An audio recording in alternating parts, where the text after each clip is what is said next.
सो hi everyone, की concepts bye Aditi में आपका स्वागत है। तो आज हम करने जा रहे हैं क्लासिफिकेशन ऑफ द प्रोटीन्स। ठीक है, प्रोटीन्स को हमने ऑलरेडी शेप के बेसिस में क्लासिफाई कर दिया था। अब हम प्रोटीन्स को on the basis of their solubility, और क्या प्रोटीन्स में केवल अमाइनो एसिड्स होते हैं या नहीं, इसका जवाब देखेंगे। और सेकेंडली हम पेप्टाइड बॉन्ड को सीखेंगे।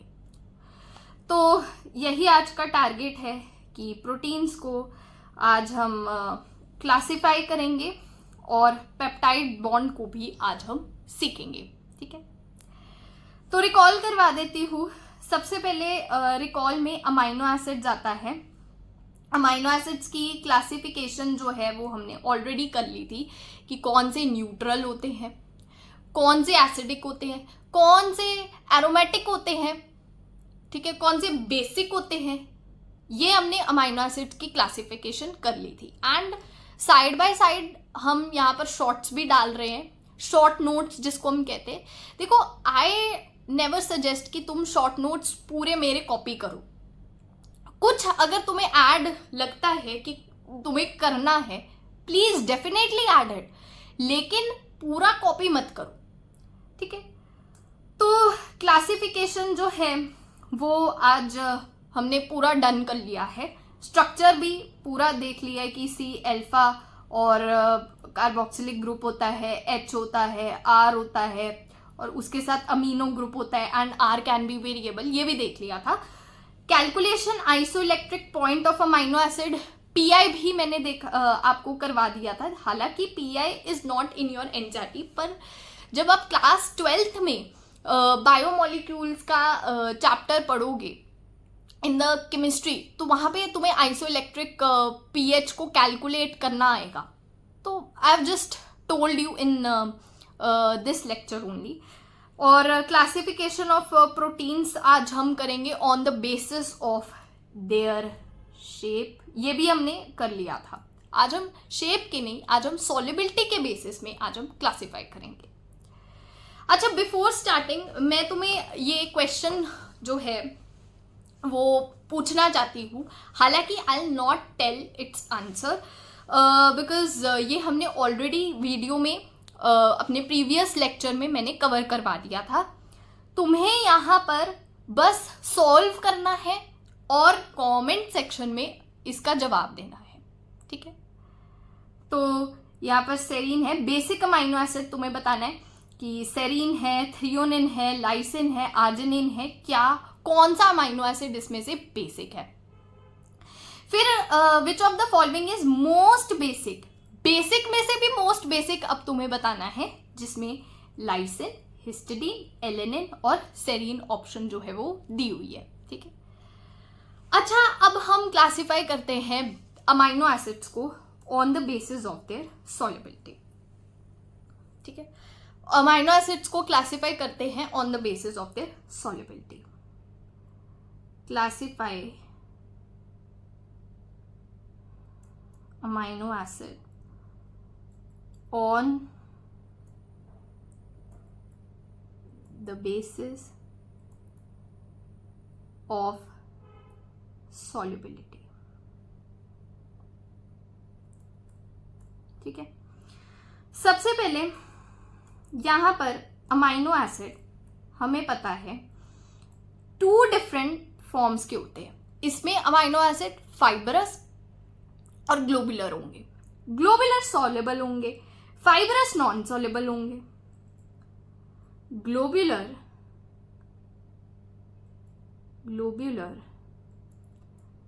सॉल्युबल होंगे, ठीक है, फाइबरस नॉन सॉल्युबल होंगे। ठीक है, ये तुम्हें आना चाहिए। अब यहां पर ग्लोबुलर को देखते हैं तो हीमोग्लोबिन आता है, और तुम्हारा यहां पर आता है मायोग्लोबिन। ठीक है, तो हीमोग्लोबिन तुम्हारा ब्लड के अंदर, सबको पता है हीमोग्लोबिन ब्लड के अंदर प्रेजेंट होता है, और मायोग्लोबिन मसल्स के अंदर जो है वो प्रेजेंट होता है। लेकिन अगर हम वहीं पे ही फाइब्रस प्रोटीन की बात करें तो फाइब्रस प्रोटीन जो है वो यहाँ पर 4 तरह का होता है, जिसमें से पहला प्रोटीन है यहाँ पर इलास्टिन। अच्छा, इलास्टिन जो है ये तुम्हें पता होना चाहिए कि इलास्टिन होता कहाँ है। इलास्टिन जो है हमारे एक्स्ट्रा सेल्यूलर मैट्रिक्स के अंदर जो है वो होता है। अब यहाँ पे एक्स्ट्रा सेल्यूलर मैट्रिक्स तुम्हें यहाँ पर समझना होगा कि एक्स्ट्रा सेल्यूलर मैट्रिक्स होता क्या है। एक्स्ट्रा सेल्यूलर मैट्रिक्स जो है, देखो यहाँ पर मैं यहाँ पर सेल बना रही हूँ। अब सेल के जो अंदर वाला कंटेंट है वो ICF हो गया, ठीक है, ये इट इज इंट्रासेल्यूलर फ्लूइड, और जो सेल का बाहर वाला कंटेंट हो गया वो हो गया ECF, ठीक है। तो ECF इलास्टिन का फंक्शन क्या है, ये 2 सेल को आपस में जोड़ता है और एक सेल को उसकी फिक्स्ड पोजीशन पे रखता है ताकि वो कहीं और ना जल जाए बह के। तो फिक्स पोजीशन पे इलास्टिन जो है वो अपने आप को रखता है, सेल को रखता है, ठीक है। उसके बाद यहाँ पर तुम्हें समझना है कि इलास्टिन के बाद यहाँ पर समझना है दैट इज केराटिन। जो केराटिन है वो बालों के अंदर प्रेजेंट होता है, हेयर्स में, नेल्स में, ये सारा केराटिन ही है। Hair and nails, hair and nails के अंदर जो है वो तुम्हारा केराटिन ही प्रेजेंट है, ठीक है। उसके बाद अगर हम देखें तो कोलाजन है। कोलाजन तुम्हारा बहुत जो NCERT में है वो तुम्हारा स्ट्रेस दिया हुआ है कि कोलाजन जो है it is the most abundant protein in the whole animal world. Animal kingdom में ये मोस्ट अबंडेंट प्रोटीन है।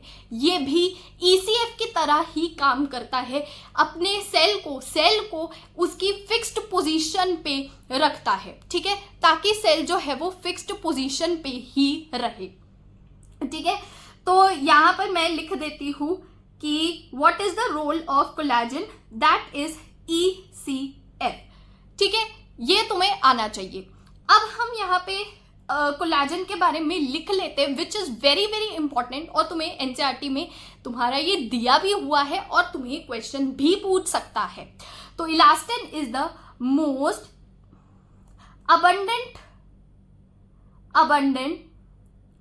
protein in the whole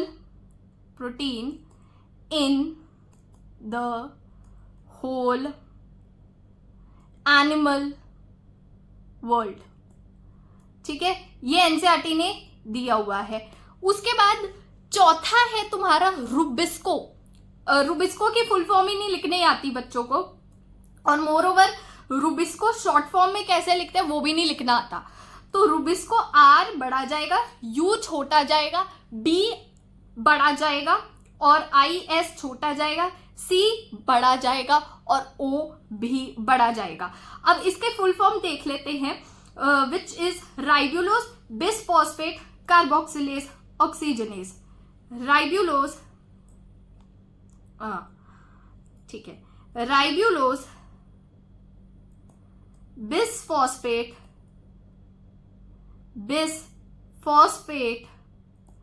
carboxylase oxygenase. बहुत ज्यादा ये इंपॉर्टेंट है because it is the most abundant protein in the whole biosphere. बहुत important है, it is the most abundant protein in whole biosphere. ये भी बहुत ज्यादा इंपॉर्टेंट है, ठीक है। अच्छा, अब हम करते हैं that I am asking you the question कि क्या सारे अमाइनो एसिड जो है वो चलो वो पहले बाद में करेंगे। अब हम यहाँ पे क्वेश्चन पूछते हैं कि अमाइनो एसिड, पेप्टाइड्स, प्रोटीन्स, इन तीनों के बीच में क्या डिफरेंस है। देखो बच्चों को अमाइनो एसिड पता होता है कि ठीक है ये अमाइनो एसिड है, ऊपर H ग्रुप होगा, नीचे R ग्रुप होगा, एक कार्बोक्सिलिक ग्रुप, एक साइड पे amino group. But what about peptides, आज हम वही करेंगे।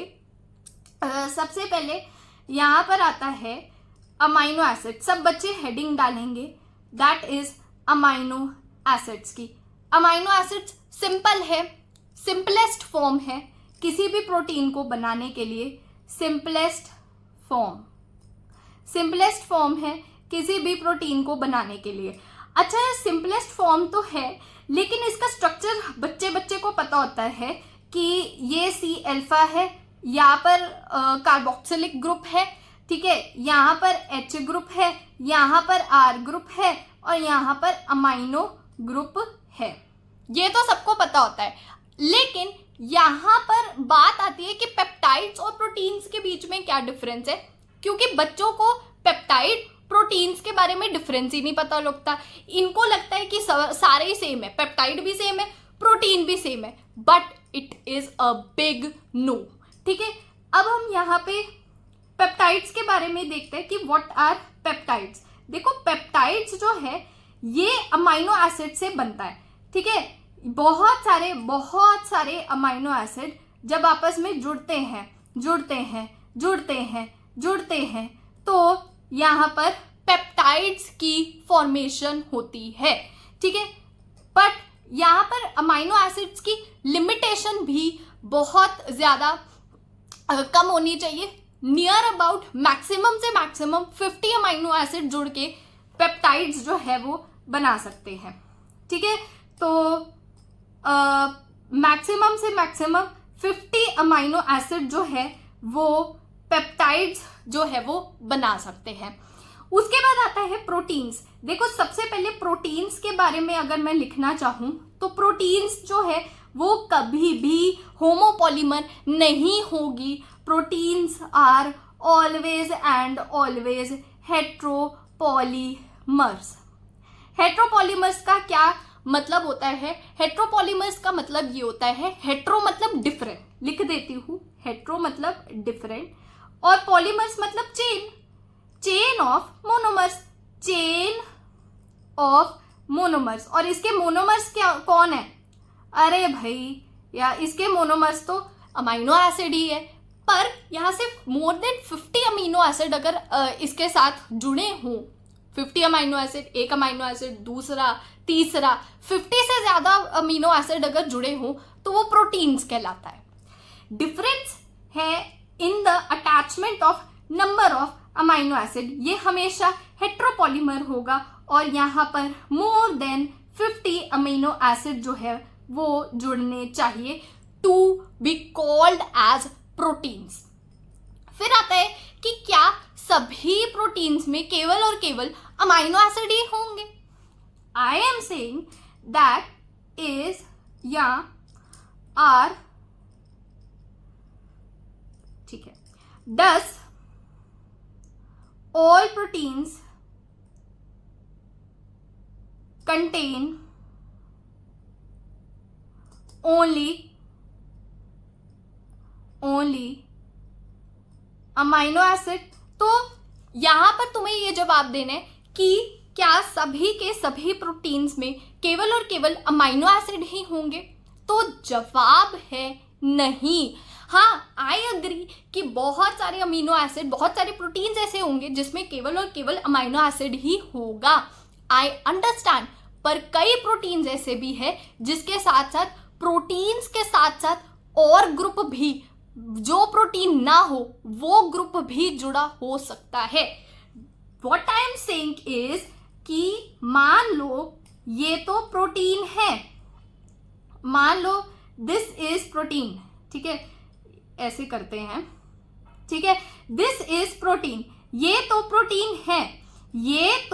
प्रोटीन है, पर इसके साथ साथ कुछ ऐसा भी जुड़ सकता है जो प्रोटीन ना हो, जो प्रोटीन में ना आता हो, अमाइनो एसिड ना हो, और उसी स्ट्रक्चर को हम मान लो ये इसके साथ यहाँ पर जुड़ गया है तो इसको हम कहते हैं नॉन प्रोटीनिशियस पार्ट।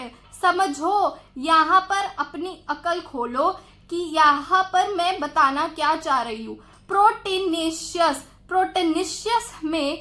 प्रोटीनिशियस में यहाँ पर तुम्हारा पार्ट आता है जो नॉन प्रोटेनिशियस को प्रोस्थेटिक ग्रुप भी कहते हैं। Very very important, non proteins को हम प्रोस्थेटिक ग्रुप भी कहते हैं। अब तुम्हारी एग्जाम्पल आती है, अरे भाई अभी ही हमने एग्जाम्पल रिसेंटली हमने की थी विच इज हीमोग्लोबिन। हीमोग्लोबिन अभी एग्जाम्पल की थी, अभी मैंने तुम्हें बताया था कि haemoglobin is a globular protein. अब इसमें तुम्हें ये बताना है कि कौन सा पार्ट जो है वो तुम्हारा यहाँ पर प्रोटेनिशियस है और कौन सा पार्ट तुम्हारा यहाँ पे नॉन प्रोटेनिशियस है। वेरी वेरी इंपॉर्टेंट, इसको कंसिडर करो। यहाँ पर तुम्हारा मान लो हीमोग्लोबिन है तो इसमें प्रोटीन पार्ट तो यहाँ पर हीम हो गया, लेकिन नॉन प्रोटीन पार्ट यानी प्रोस्थेटिक ग्रुप तुम्हारा प्रोटीन पार्ट तो यहाँ पर तुम्हारा ग्लोब्यूलर हो गया, लेकिन नॉन प्रोटीन यानी प्रोस्थेटिक ग्रुप तुम्हारा हीम हो गया। इसी तरह तुम्हारा क्रोमोप्रोटीन भी आता है। क्रोमोप्रोटीन तुम्हें जैसे क्रोमोप्रोटीन तुम्हें गाजरों में मिलेगा, गाजरों में, एप्पल्स में, फ्रूट्स में। जो फ्रूट्स को पिगमेंट देता है वो क्रोमोप्रोटीन ही होता है। अब अगर इसमें हम क्रोमोप्रोटीन की बात करें तो इसमें प्रोटीन तो होगा ही, लेकिन इसमें क्रोमो मीन्स क्रोमोजन जो उसको कलर देगा। क्रोमो मीन्स क्रोमोजन जो उसको कलर देगा, और वो जो कलर देगा वो तुम्हारा प्रोस्थेटिक ग्रुप हो जाएगा विच इज नॉन प्रोटेनिशियस। ठीक है, तो ये तुम्हारा क्या हो जाएगा, प्रोस्थेटिक ग्रुप। आई होप ये तुम्हें समझ में आया होगा कि सारे के सारे जो प्रोटीन्स है उसमें प्योरली अमाइनो एसिड नहीं होते हैं। कुछ प्रोटीन्स ऐसे भी होते हैं जिसमें अमाइनो एसिड यानी प्रोटीन्स तो होगा ही होगा, लेकिन उसके साथ साथ असेसरी कंपोनेंट होगा। उस असेसरी कंपोनेंट को हम प्रोस्थेटिक ग्रुप कहेंगे विच आर नॉन प्रोटेनिशियस। एग्जाम्पल है हीमोग्लोबिन, एग्जाम्पल है क्रोमोप्रोटीन। ठीक है, अब हम पेप्टाइड बॉन्ड को सीखते हैं। ठीक है, देखो सबसे पहले मान लो यहाँ पर अपना हेडिंग डाल देते हैं फटाफट से, पेप्टाइड बॉन्ड। पेप्टाइड बॉन्ड में तुम्हें मिनिमम 2 अमाइनो एसिड की रिक्वायरमेंट होगी ही होगी। देखो जरा, यहाँ पर मान लो मैंने एक अमाइनो एसिड, यहाँ पर कोई भी अमाइनो एसिड यहाँ पर ले लिया। ठीक है, जैसे मैंने C1 करके ले लेते हैं। ठीक है, C1 और यहाँ पर COOH है, ये H है। COH को खोल देते हैं। क्या मैं COH को ऐसे लिख सकती हूँ, C डबल बॉन्ड OH? इससे कोई फर्क तो नहीं पड़ेगा? बिल्कुल भी नहीं। जवाब आना चाहिए बिल्कुल भी नहीं। ठीक है, उसके बाद यहाँ पर H R और NH2। ठीक है, अब दूसरा अमाइनो एसिड ही मैंने लिया, दूसरा अमाइनो एसिड भी मैंने यहाँ पर लिया। ठीक है, यहाँ पर C2 करके ले लेते हैं। ये COOH है, यहाँ पर H है, यहाँ पर R है, और यहाँ पर तुम्हारा कार्बोक्सिलिक ग्रुप जो है, अमीनो ग्रुप जो है वो जुड़ा हुआ है। This is amino group NHH। क्या मैं इसको खोलकर लिख सकती हूँ? बिल्कुल खोलकर मैं लिख सकती हूँ। उसके बाद अब यहाँ पे मैं वाटर को अगर माइनस कर दूँ, वाटर का फॉर्मूला क्या होता है भाई, H2O को सब्ट्रैक्ट कर लिया। ये देखो H2O को सब्ट्रैक्ट कर लिया। अब जो फाइनल मेरा स्ट्रक्चर बनेगा उसको लिख के दिखाओ, जरा जल्दी से लिख के दिखाओ। NH2C1HRC डबल बॉन्ड O, और यहाँ पर मैंने अमाइनो एसिड का, दूसरे अमाइनो एसिड का स्ट्रक्चर लिखा NHCC2HRCOOH। और इसी स्ट्रक्चर को ध्यान से कान खोल के सुनो, इसी स्ट्रक्चर को मैं यहाँ पर पेप्टाइड बॉन्ड कहूंगी। इसी स्ट्रक्चर को आई से it is peptide bond, peptide bond. अब जरा देखो, बहुत सारे अमीनो एसिड जब जुड़ेंगे तो ऑफ कोर्स पेप्टाइड बॉन्ड बनेगा, यानी सिंपल स्ट्रक्चर से कॉम्प्लेक्स स्ट्रक्चर बनेगा। अब डाइजेस्टिव एंजाइम्स को देखो, डाइजेस्टिव एंजाइम्स क्या करते हैं, कॉम्प्लेक्स स्ट्रक्चर को सिंपलेस्ट में कन्वर्ट करते हैं, राइट। अब प्रोटीन्स को तोड़ना है, हमने प्रोटीन्स को बनाने के लिए पानी निकाला था, और अगर हमें प्रोटीन्स को तोड़ना है अमाइनो एसिड में तो पानी को देना पड़ेगा, जो कि हमारे डाइजेस्टिव एंजाइम्स करते हैं। तो कंसेप्ट को आना चाहिए, रट्टाफिकेशन नहीं है, कुछ भी रट्टा नहीं है। जैसे मान लो इसमें ही देखते हैं कि मान लो मेरे पास यहाँ पर 4 अमीनो एसिड है, तो इसमें से कितने पेप्टाइड बॉन्ड को कितने वाटर मॉलिक्यूल्स को हमें सब्ट्रैक्ट करना पड़ेगा। सिंपल है भाई, सिंपल है, सिंपल है। यहाँ पर ये 2 अमीनो एसिड है, 1 और 2, इसमें से एक वाटर मॉलिक्यूल सब्ट्रैक्ट हुआ, फिर ये तीसरा आ गया, दूसरा वाटर मॉलिक्यूल सब्ट्रैक्ट हुआ, चौथा आ गया तो तीसरा मॉलिक्यूल वाटर का सब्ट्रैक्ट हुआ। तो मतलब 4 अमीनो एसिड अगर मेरे हैं, 4 अमीनो एसिड अगर मेरे हैं, तो यहाँ पर मुझे 3 वाटर के मॉलिक्यूल को सब्ट्रैक्ट करना पड़ेगा टू फॉर्म पेप्टाइड बॉन्ड। समझ में आना चाहिए, बिल्कुल समझ में आना चाहिए। कुछ रॉकेट साइंस नहीं है कि भाई ये तो पता नहीं कहाँ से दिमाग के ऊपर से निकल रहा है, बिल्कुल भी नहीं। It is very easy concept. अच्छा, अब क्वेश्चन करते हैं, क्योंकि यहाँ से एक बहुत खास क्वेश्चन निकल के आता है। सपोज अगर हमें एक लीनियर पेप्टाइड बनानी है, मान लो मैं लिख देती हूँ, if we have to form linear peptide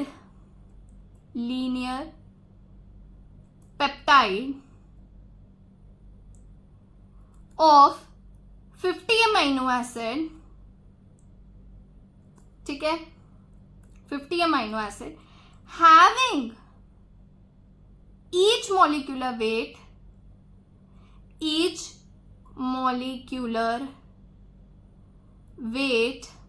110 kilodaltons, then how much will be the molecular weight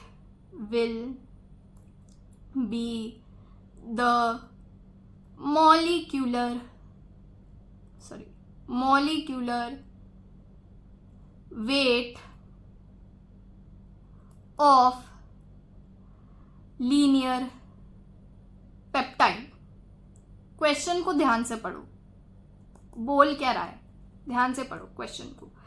अरे बोल रहा है कि if we have to form a linear peptide of 50 amino acid, ठीक है, मैंने बना दिया। मान लो नेक्स्ट क्वेश्चन पे सॉल्व करते हैं, नेक्स्ट पेज पे, कि मान लो मेरे यहाँ पर 1 2 3 4 ऐसे ऐसे करते करते 50 मेरे पास अमाइनो एसिड है, और उन 50 अमाइनो एसिड की मेरे पास लीनियर पेप्टाइड है, हैविंग ईच मॉलिक्यूलर वेट, मतलब हर एक का मॉलिक्यूलर वेट 110 है, मतलब हर एक का 110 किलो डाल्टन्स है, ठीक है भाई। इसका भी 110, इसका भी 110, इसका भी, एंड सो ऑन।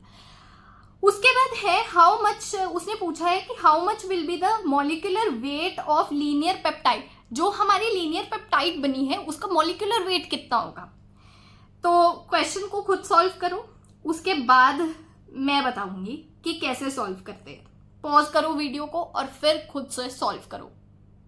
आइए, तो सबसे पहले यहाँ पर हमें पता है कि 50 अमाइनो एसिड है, हर एक अमाइनो एसिड का वेट 110 है, मतलब एक अमाइनो एसिड का वेट कितना है 110 किलो डाल्टन्स। अच्छा, उसके बाद अगर 30 अमीनो एसिड है, सॉरी 50 अमीनो एसिड है, तो मेरे यहाँ पर 110 इंटू 50 किलो डाल्टन्स हो जाएंगे।